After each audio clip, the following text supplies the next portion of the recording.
Hey, Anchor community, I'm excited to be continuing our teaching series, Exiles. But before we do, I want to take a moment just to talk about something that's happening tomorrow. It's Martin Luther King Day. And for me personally, Dr. King has been an object of inspiration, a person who's has been a helpful guide for me. I mean, early on in my life, there were certain people that had passionate convictions around social issues. And there were other people, mostly inside the church, that had real passionate convictions about spiritual issues. For a long time, I didn't know how to connect those two things. But it was people like Dr. King, Dr. Martin Luther King, that provided a way forward. And I remember when I was in elementary school, learning about Dr. King, but not knowing the spiritual truths that he held onto as a pastor and seeing his social work as really an outworking of his spiritual convictions. So for me personally, he has been a helpful guide, and I think for many of us, wrestling with what does it look like to bring our spiritual convictions to bear in a social landscape. He has been a helpful guide. So tomorrow, I just want to encourage you to breathe that in, to pay attention to the guide that he is, not just as a secular figure, but really as a spiritual figure, as a pastor that's bringing his convictions to bear in a social landscape. So you might watch Selma, you might read some of his sermons. In fact, Stanford has a collection of them. Just Google Martin Luther King's sermons and just take a moment just to appreciate him as a guide for us as we're trying to figure out what it looks like to bring our spiritual convictions to bear in a social landscape. Hey, but we are in this teaching series, Exiles, and we're looking through 1 Peter, and before we hop into the text, I want to just start with an imagination kind of experiment. So imagine with me. Imagine you're in a scenario where you apply for a credit card, maybe without thinking. Maybe you think, just isn't this what I'm supposed to do when I turn 18? Somebody said I have to kind of, develop good credit, so you get a credit card. You start with a stick of gum. You needed it. It was before a date, and so you are in the line checking out. You get a stick of gum and you put it on the credit card. It's easy. Swipe. And for a while, no bill comes. So you keep swiping. You're moving into a new apartment. You need stuff. People need stuff when they move into a new apartment. So you get the TV, you get a couch, you get a throw rug. Swipe, swipe, swipe. Feels so easy. But then the first bill comes and you get a little thrown off. You pay the minimum and, a couple days later, you forget about that and you keep swiping. Utilities bill, swipe. New outfit, swipe. College tuition, swipe. The second bill comes and you look at the interest rate for the first time and you have a little bit of a panic attack. You stress out. But after you pay the minimum again, the panic kind of fades away and you keep swiping. Car breaks down. You swipe to pay the bill, but then you realize you want a car that's reliable, it's safe, and so you convince the car dealership that you can put a lot down with your credit card. So you swipe, and you swipe, and it gets to the point where the bill comes and you can no longer pay the minimum. The card gets frozen, and you start getting different letters. These letters are not from the credit card, but from a new organization. Says something about collections. There's no one that will bail you out after the third letter from collections comes. Your parents don't have the resources or aren't willing. Your girlfriend's parents, well, you don't want to bring it up with them. Nobody can keep you from the bankruptcy. And that hidden stress and shame that you've done a really good job of compartmentalizing, well, it's not compartmentalized anymore. It's taking over. In fact, you are so sure that people know about your situation, so you stop actually leaving your house regularly. You leave at night, or you shop with the resources that you're able to have, and you just are keenly aware. You think everybody knows. The shame and the stress, it takes over. But then you get a call. And it's a startling call. It's one from the CEO of a credit card company. And he says, kind of quickly, do you want your debt to be transferred to my account? I'll take it on. It sounds alarming. Nobody would offer this, but it would also be dumb to say no. So you say, yes, of course. The next day, two things happen. The first is you get a call that says your debt has been paid in full. It's taken care of. You no longer have these numbers standing against you. And then second, all over your Apple News app, it's talking about a credit card CEO that bankrupted himself by taking on the debt of innumerable bankrupt individuals. Why would I tell this story? Well, a couple of reasons. The first is that when we talk about Jesus Christ taking on our sin, when we talk about that, like for many of us, we've heard it so many times that it has lost its power.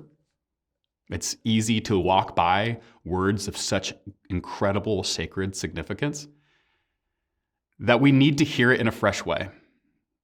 That Jesus bankrupted himself to remove bankruptcy from our lives. And secondly, I think there's certain people that have overheard it, you could say, or heard it in a way that it has lost its power. And there's others that don't understand the weight of it. Maybe they didn't grow up hearing it. And so they need to hear it in a way, we need to hear it in a way where it actually makes sense in a wow way. Jesus Christ bankrupted himself to save us from the ultimate bankruptcy. This is important to talk about right now because the first word that Peter uses in the section of scripture that we're reading today, in chapter 1, verse 13, where he says, therefore. Okay? Peter uses this word, therefore, because he wants us to understand that everything he's about to say is in light of everything he has just said. Therefore. So what has he just said? If you've been with us the last 2 weeks, you maybe can remember some of it. If you haven't been with us the last 2 weeks, let me just catch you up a little bit.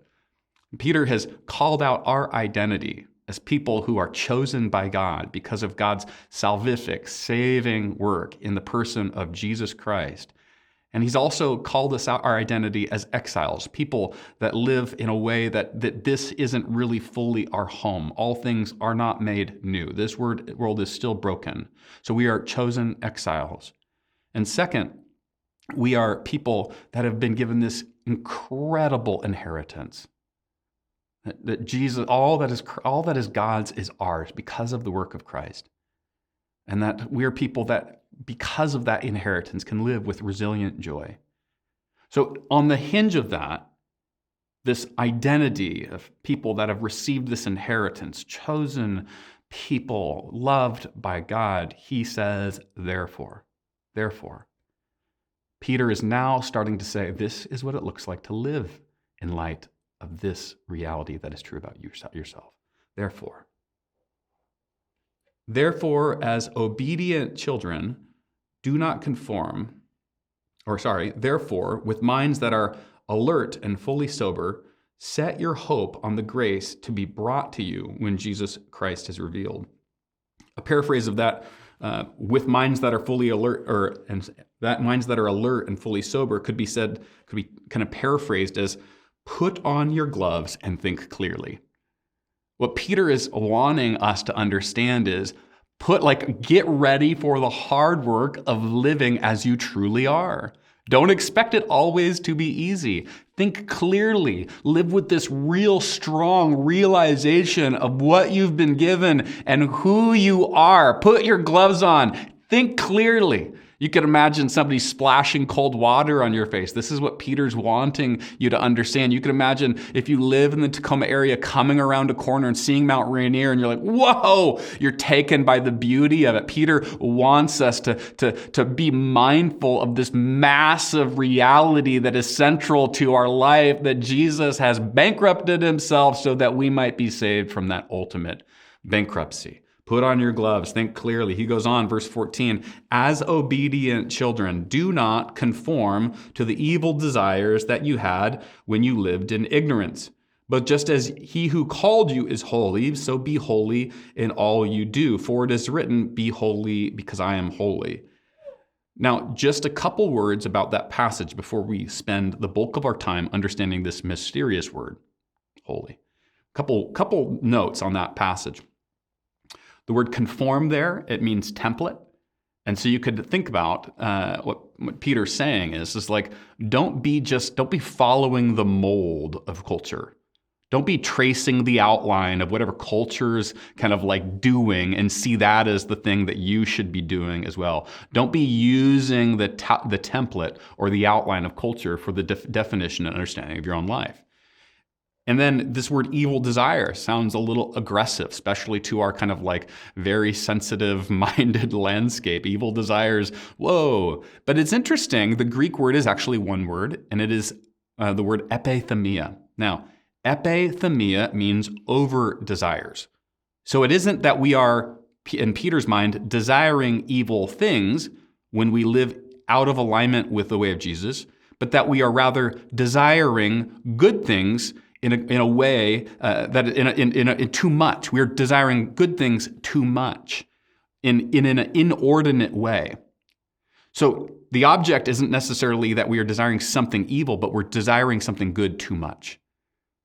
So when we live in alignment with Jesus, not following the outline of culture, he reorders our desires. So we live in alignment along the template and the way, the pattern of Jesus. He uses this word holy. Again, holy is one of those words that inside the church you may overheard it, and outside the church you may not understand it. So we're going to spend some time really just defining holy. Like, what does holy mean? If you're familiar with it, maybe if you've ever done a word study of this, it simply means really set apart. So like holy is to be holy is that you're set apart. You're distinct and different from. And this is ultimately with God, how God is distinct and different from everything else because God is God. To use one theologian's language about the word holy, holy is wholly other, right? So God is wholly other. And just as God is wholly other, set apart, God calls his people to be set apart, to look different, to be distinct. This is echoed earlier on in the passage where it says, don't conform, don't follow the outline of culture. Don't let your inordinate desires lead the way of your life. Be set apart. One of the metaphors that maybe is most helpful, and some use it to describe holiness, is this image of the sun, right? There's nothing like the sun. And in fact, if you get too close to the sun, like that you feel the heat in ways that you don't want to feel the heat. This is this picture of God, especially in the Old Testament. You can think of maybe the story of Moses, if you're familiar with that, in Exodus chapter 3, when Moses gets close to the burning bush, and the God from the burning bush says, don't come any closer. So a lot of the Old Testament is like deals with this idea of there's this holy God and this people that are often marked by unholiness, but are called to holiness. There's a section of scripture in Leviticus chapter 17, verses 26, where it deals with this. It tries to answer the question of how can an unholy or impure people be in relationship with a holy God? And so it describes all of these different rules and guidelines for these unholy people to become holy. And a lot of these things, they wouldn't make sense to us. You could read through Leviticus chapters 17 through 26 and be like, wait, what? But in that day, it was really, these were the descriptions of how to become pure. And a lot of it has to do with not touching things that are marked by death or marked by some type of corruption. And so the idea is specifically for that passage is, how do you become holy so that you can go into the temple where God dwells and interact with God? Now, it's important to know a couple things. That oftentimes, that in the Old Testament perspective, you have to become pure so that you can interact with the holy God. You have to become pure so that you can interact with the holy God. Because if you don't, like the holiness will overtake you, right?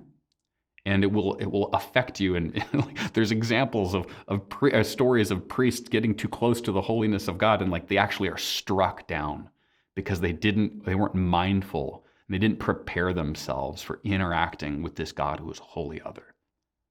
So fast forward though all the way to Isaiah. Now Isaiah has this interesting passage in chapter 6. If you're not familiar with Isaiah, he's a prophet in the Old Testament, which means that he's like speaking on behalf of God, and he's looking at the laws of God to bring the truth of God to the people of God. He's a prophet, speaking on behalf of God, looking to the law of God to bring the truth of God to the people of God. And in Isaiah chapter 6, there's this fascinating story. He has a dream, a vision, where he is in the throne room of God. Like, he is there. It talks about like just the hem of God's garment. Of course, this is a vision, so we're putting these kind of like clothing. I vision, we're trying to understand on our terms. Isaiah's trying to understand in his own terms, but the clothing of God, the hem of his garment just fills the whole throne room. Like it's like massive. And he has this reaction, like in light of all of this, where he's like, woe is me, I am a man of unclean lips. He recognizes that he hasn't purified himself and he should not be where he is. And there, in light of this seraphim, which is this crazy, crazy character, wings over the eyes. It's like this spiritual heavenly being grabs this coal and touches the coal to Isaiah's lips, saying that it will remove your guilt. This is the first instance of something holy transforming the object of something else into becoming holy. Oftentimes, when something holy interacts with something that is impure or haven't become pure according to Leviticus guidelines, the thing that is impure gets struck down because it can't take the full weight of the holiness that it's interacting with. This is the first example of something holy actually transforming the object it is in connection with to something holy. You fast forward this to the New Testament, and this is all that Jesus does. He touches the unclean and makes them whole. He touches the leper, who is ritually unclean, and according to the laws of Leviticus, should not be in close proximity to a rabbi. But Jesus touches the leper and makes the one unclean now whole. He sits with the woman who is of different ethnic origin, following a different religion, who is impure, and tells the story about God and love and Jesus and his messiahship, and she leaves transformed. He touches and heals the demoniac that is ritually unclean, having been in the graves, a mark of uncleanness, having been around pigs, unclean. He touches the woman that has been bleeding for 12 years. These are lots of stories in the Gospels. If you're not familiar with them, take time to study the ways, the life of Jesus. There is no one like him. All throughout Jesus' ministry, he interacts with the unclean, and rather than them being struck down, even though he is holy, they become transformed. This is ultimately seen on the cross, where Jesus becomes the impure one, becomes the one who dies, so that we might be the ones he heals and makes whole. So when Peter says, "Be holy as I am holy," he's wanting us to take stock of all of that, to understand the beautiful story that this God who is completely holy, holy, holy, holy, has become so near to save us from our own inner bankruptcy so that we might be marked by his holiness. When my daughter was young, I would often stand over her, and sometimes as a changing her diaper, sometimes just looking at her, beholding this little one, and just say these two words: Zoe, pointing to her. Daddy, pointing to her. Zoe, pointing to her. Daddy, pointing to me. Zoe, pointing to her. Daddy, pointing to me. And in so doing, I wanted her to just hear her identity. This is not unlike what Peter is doing here. Be holy as I'm holy. Really focusing, he's channeling these words from the Old Testament saying, you are holy, be holy. I'm holy, you're holy. This is who you are. This is who God is. This is who you are. Live out of who you are. Be 100% what you 100% ultimately are. Not the things that are prescribed externally as your identity and self-understanding from whatever magazine or blog or podcast you're consuming in this minute, but from the one who made the world and took on your own bankruptcy. Take on that identity. Understand that that's ultimately who you are. Holy, holy. This is what Peter really wants us to understand. He gets out, as he continues, really highlighting this idea of where the holiness comes from. And there's, suffice it to say, there's lots that he's alluding to from the Old Testament that we don't have time to really dial in on, but he's wanting us to understand this holiness ultimately found in Jesus in verses 17 through 21, where he says, since you call on a Father who judges each person's work impartially, live out your time as foreigners here in reverent fear. Like, be really mindful of the truth of who you are and like these things that you've been given. For you know that it was not with perishable things, such as silver or gold, that you were redeemed from the empty way of life handed down to you from your ancestors, but with the precious blood of Christ, a lamb without blemish or defect. He was chosen before the creation of the world, but was revealed in these last times for your sake. Through him you believe in God, who raised him from the dead and glorified him. So your faith and hope are in God. Live in a way that reflects who you are. So that's what holiness is. That the holy God is so holy that in the Old Testament it would blow us away if you did not prepare yourself. But that holy God took on flesh so that he might heal and transform and make us holy. But the question is like, okay, so that's what holiness is.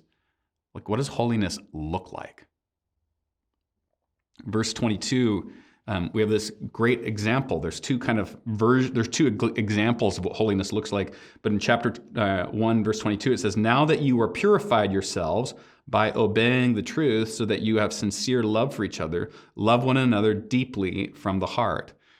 Peter's saying it's not a topical love, not a really grit your teeth and try to love someone, but because you've been transformed from the heart, because you've understood God's love from at your very core, your heart has been transformed. Live and love from that place. And then in chapter 2, verses 1 and 3, we see the converse, the flip side of it, where it says, therefore rid yourselves of all malice and deceit, hypocrisy, envy, and slander of every kind. Like newborn babies, crave pure spiritual milk, so that by it you may grow up in your salvation, now that you have tasted that the Lord is good. So we see two things. There in verse 22, he says, love. And then in chapter 2, verses 1 and 3, he says the opposite. Like, so don't do these things because you love. This is what holiness looks like. I think maybe if you grew up in the church, you have an idea of holiness means it's described solely around abstaining from certain things. Abstaining, and sometimes that is incredibly appropriate. We should abstain from things that are destructive and corrosive to our flourishing and to our relationship with Jesus. But holiness is actually way more robust when we talk about what it looks like and how to live a holy life. And Peter's describing that. It says it's marked by love. The quest in the past in the church for holiness has too often, if you're familiar with the story of Les Mis, looked like Javert. who is trying to be righteous to the point of he's pursuing Jean Valjean, who was technically a criminal, but Javert ends up becoming the criminal because of his own quest for righteousness, what becomes self-righteousness. And Jean Valjean becomes the one who is really more holy, even though he was technically the criminal. In years past, the quest for holiness within the church has sometimes created some people to become like Javert, where they're righteous, but they're really, in the end, self-righteous. And the words malice, deceit, hypocrisy, envy, and slander would be descriptions of their activity and behavior. Peter says, holiness is the absence of malice, deceit, hypocrisy, envy, and slander, and the presence of love. The presence of love. Andrew Murray, a writer on holiness, says the chief mark of counterfeit holiness is its lack of humility. Every seeker after holiness needs to be on his guard, lest unconsciously what was begun in the spirit be perfected in the flesh, and pride creep in where its presence is least expected. So the question is, have you welcomed in this message of saving from bankruptcy? Not just financial bankruptcy, but ultimate spiritual, eternal bankruptcy. Have you welcomed that message into the deepest places of your being? Are you living in light of it? As Peter said, therefore, live in this way. Have you understood that the holy God, who is unrivaled, as Revelation says, holy, holy, holy, has become fragile to the point of his own death so that you might become holy? And are you aware that that holiness is marked and seen by your love for people, by your generous love for others? Because when you love others from the heart, you love like the one you follow, like the one who first loved you. This is what you're invited to. So in closing, I just want you to imagine what I described between my daughter and I as something that's true between you and the Father. But right now, the Father is, just imagine. You might close your eyes. You might take this and apply it later on. But just imagine the Father is saying, holy, and pointing to you. And then pointing to himself and saying, holy. And pointing back to you and saying, holy. And pointing back to himself and saying, holy. When you imagine that, take some time to reflect on that word. That it is not a cavalier and casual word, but is a word marked by sacred significance. And it at God's own personal cost. Would you welcome that term and that reality into your life? And would you let it grow out, expressing itself to others in the word?